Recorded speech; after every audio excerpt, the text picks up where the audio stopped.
નમસ્કાર મિત્રો, આજે આપણે આ વિડીયોમાં ગુજરાતના હવામાન સમાચારની વાત કરીશું। હવે મિત્રો ગુજરાતમાં ઠંડી કેવી પડશે, ઉત્તરાયણમાં પવન કેવો રહેશે અને મિત્રો હવે ગુજરાતમાં માવઠાનો વરસાદ આવશે કે નહીં તે તમામ સમાચારોની વાત આજના આ વિડીયોમાં આપણે કરીશું। મિત્રો વિડીયો શરૂ કરીએ એ પહેલાં જો હજુ તમે અમારી આ યુટ્યુબ ચેનલને સબસ્ક્રાઈબ નથી કરી તો જરૂરથી કરી લેજો અને વિડીયો પસંદ આવે તો વિડીયાની એક લાઈક તમારી જરૂરથી કરી દેજો।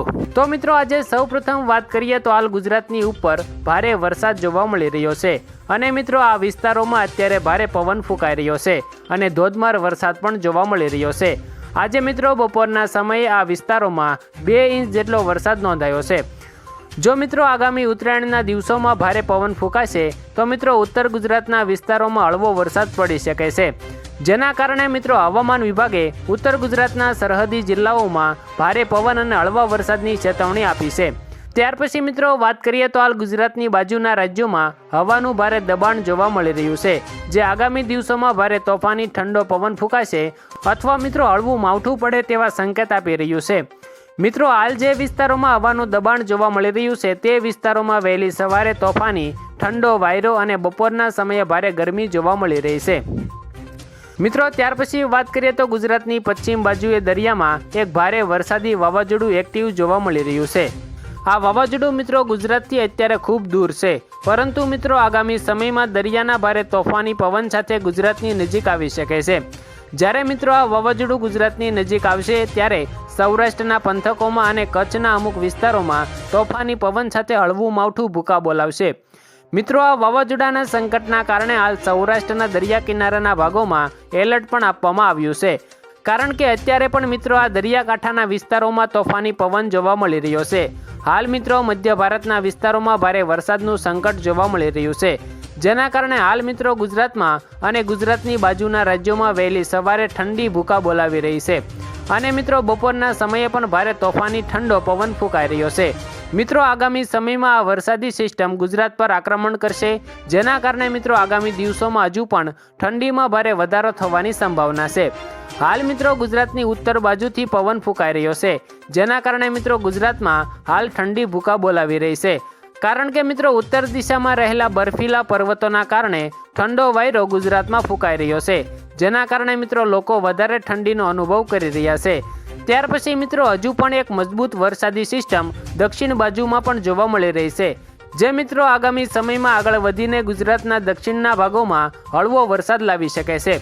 હાલ મિત્રો આજે હવામાન વિભાગે કરેલી નવી આગાહી પ્રમાણે ગુજરાતના સૌરાષ્ટ્રના પંથકોના જિલ્લાઓમાં ભારે પવન ફૂંકાવાની અને ઉત્તરાયણમાં ભારે ઠંડી પડવાની અને મિત્રો 20 ડિસેમ્બર પછી હળવું માવઠું પડવાની આગાહી આજે હવામાન વિભાગ દ્વારા કરવામાં આવી છે। હવે મિત્રો આગામી દિવસોમાં ગુજરાત અને સમગ્ર ભારતમાં ભારે ઠંડો વાયરો ફૂંકાશે અને ભારે ઠંડી સાથે હળવું માવઠું પડવાની પણ સંભાવના છે। તો ગુજરાતના સમગ્ર લોકોને હવામાન વિભાગે સાવધાની રાખીને ઘરની બહાર નીકળવા માટે સૂચનાઓ પણ આપી દેવામાં આવી છે।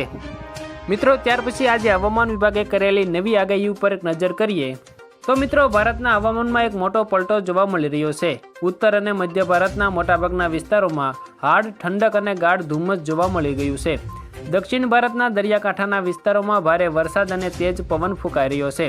હવામાન વિભાગના જણાવ્યા અનુસાર બંગાળની ખાડીમાં ઊંડો દબાણ હોવાને કારણે દરિયાકાંઠાના વિસ્તારોમાં વરસાદ પડી રહ્યો છે। આ દરમિયાન મિત્રો હવામાન વિભાગે આગાહી કરી છે કે દક્ષિણ ભારતમાં ભારે વરસાદ અને તોફાન જેવી સ્થિતિ ચાલુ રહેવાની શક્યતા છે। મિત્રો ત્યાર પછી આગળ વાત કરીએ તો હવામાન વિભાગ દ્વારા આપવામાં આવેલી માહિતી અનુસાર ઉત્તર પૂર્વીય ઠંડા પવનો સીધા ફૂંકાઈ રહ્યા હોવાથી ગુજરાતમાં ઠંડી વધી રહી છે અને મિત્રો છેલ્લા કેટલાક દિવસોથી સમગ્ર રાજ્યમાં તીવ્ર શીતલહેર ફરી વળી છે। ઉત્તર પૂર્વીય ઠંડા પવનોને કારણે લઘુત્તમ તાપમાનમાં નોંધપાત્ર ઘટાડો થયો છે, જેના કારણે મિત્રો વહેલી સવારે અને મોડી રાત્રે સામાન્ય જનજીવન પર અસર પડી રહી છે। શનિવારે મિત્રો 6.4 ડિગ્રી સાથે નલિયા રાજ્યનું સૌથી ઠંડુ સ્થળ નોંધાયું હતું। મિત્રો ત્યાર પછી આગળ વાત કરીએ તો બીજી તરફ અંબાલાલ પટેલે પણ એક મોટી આગાહી કરી છે કે બંગાળની ખાડી અને અરબી સમુદ્રના ભેજના કારણે મહારાષ્ટ્ર, મધ્યપ્રદેશ અને ગુજરાતના કેટલાક ભાગોમાં વાદળો છવાઈ જશે। વેસ્ટર્ન ડિસ્ટર્બન્સની અસર ઓછી થતાં જ જાન્યુઆરીના અંતમાં ઠંડીનું મોજું ફરી વળશે। ફેબ્રુઆરીની શરૂઆતમાં પણ હવામાનમાં એક મોટો ફેરફાર થવાની સંભાવના વ્યક્ત કરવામાં આવી છે। બદલાતા હવામાનને ધ્યાનમાં રાખીને ખેડૂતો અને નાગરિકોને સાવચેત રહેવાની જરૂર છે। મિત્રો ત્યાર પછી આગળ વાત કરીએ તો હવામાનમાં મોટો ફેરફાર થવાની શક્યતા વ્યક્ત કરતા તેમણે જણાવ્યું છે કે 18થી 24 જાન્યુઆરી સુધી બંગાળની ખાડી અને અરબી સમુદ્રના ચક્રવાતી પરિભ્રમણ અને ભેજના કારણે ગુજરાતમાં વાદળછાયું વાતાવરણ જોવા મળશે। જો મિત્રો ફેબ્રુઆરીથી એપ્રિલ મહિના દરમિયાન વેસ્ટર્ન ડિસ્ટર્બન્સ નીચા સ્તરે આવે છે તો મિત્રો ફેબ્રુઆરી, માર્ચ અને એપ્રિલમાં પણ કમોસમી વરસાદની શક્યતા રહેલી છે।